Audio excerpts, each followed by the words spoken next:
మహాకృపను బట్టి 2024వ సంవత్సరమందు ప్రభు అయిన యేసు క్రీస్తు నామమునందు నా తల్లిగారు నిద్రించడం జరిగింది. దేవుని లేఖనం ప్రభువునందు మృతులైన మృతులు ధన్యులు అని సెలవిస్తుండగా, లోకము నుండి, పాపము నుండి, శాపము నుండి, ఉగ్రత నుండి, రాబోయే తీర్పు నుండి తప్పించబడి ప్రభు అయిన యేసుక్రీస్తు రక్తం చేత నా తల్లి కడగబడి తన సాక్ష్యమును కాపాడుకొని తుదమట్టుకు తన విశ్వాసమునందు నిలిచి ప్రభు పిలిచిన ఆ పిలుపును అందుకొని ప్రభు సన్నిధిని చేరి ఉన్నది.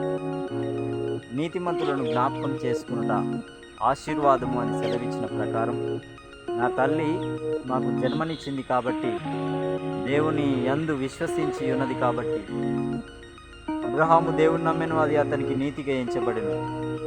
అలాగే నీతిమంతునిగా తీర్చు క్రీస్తునందు విశ్వసించుటను బట్టి నీతిమంతురాలుగా చేయబడి ఉన్నది కాబట్టి, మా తల్లిని మేము జ్ఞాపకం చేసుకొని సంతోషించే విషయంలో సంతోషించటకు, దుఃఖించే విషయంలో దుఃఖించటకు ఈ యొక్క సమావేశము మేము కలిగి ఆయన్ని స్తుతిస్తూ ఈ స్థలమునకు వచ్చి ఆమె యొక్క మమకారమును, ప్రేమను జ్ఞాపకం చేసుకోవడానికి మాకు ఇచ్చిన ఈ సమయమును బట్టి దేవుడైన ప్రభువునకే మహిమ.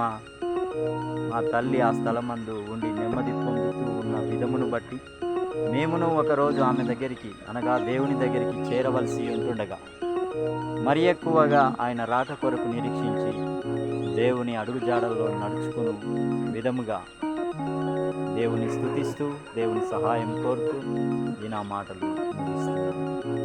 దేవుడు ఈ మాటలు దీవించునుగాక. ఆమేన్.